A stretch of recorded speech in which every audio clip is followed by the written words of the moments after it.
Good morning, this is Penny Ferguson, a living leader. Wednesday again. I'd have to say, Wednesdays seem to come around so quickly. I don't know where time goes. It's extraordinary.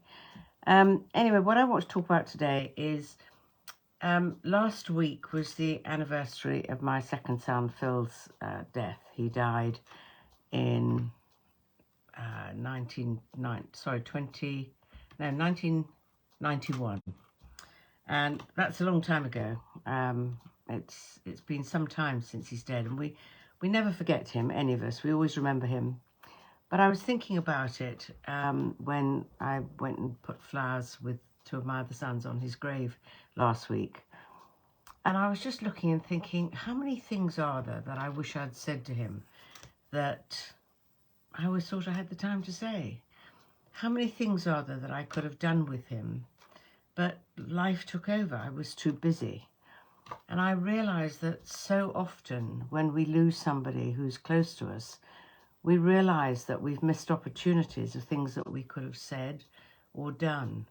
And I think that's true of so many of us, that life takes over, work takes over, busyness takes over, day-to-day things. And do we actually look back and regret and think, oh, I wish I'd found the time to do that. I really intended to do more things. Now, we've got Christmas coming up, and a lot of us haven't got much money this year. But really think about, if we send Christmas cards, is there something I could write in that Christmas card? Something I've thought about but never actually said. Something really lovely that I could say to the person, not just Happy Christmas and have a great New Year, but what could I say to them that would be really meaningful and tell them something special that I think or feel about them? Maybe even with not a lot of money, there's somebody you think, gosh, I really wish that I could do something fun with them. So tell them that you're going to invite them on a picnic, or do something that doesn't cost a lot of money. You're going to meet up and go and walk the dogs together. Things that we just put off and don't find the time for because we don't think it's important at the time. And we also think we've got plenty of time more when there's so many things that we could do or things that we could say.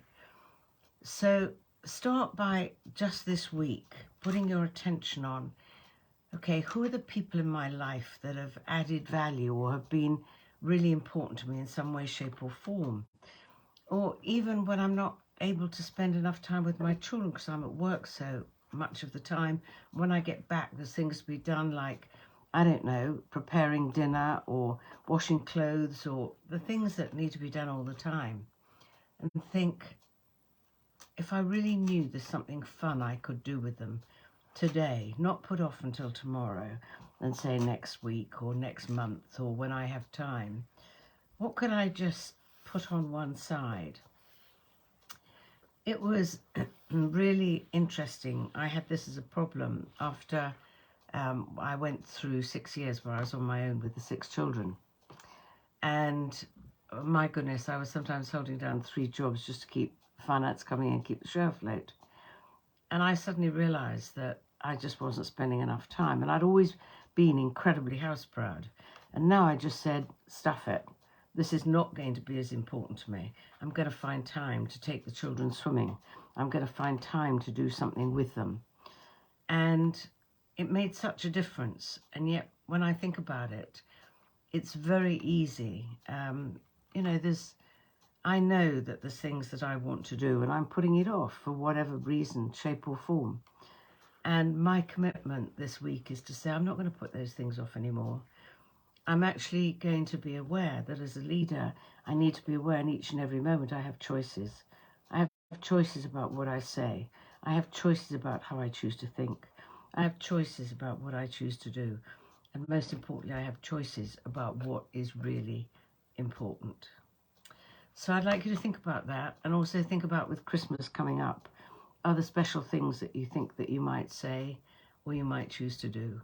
And it doesn't have to cost a lot of money. It's just showing that incredible thought and caring.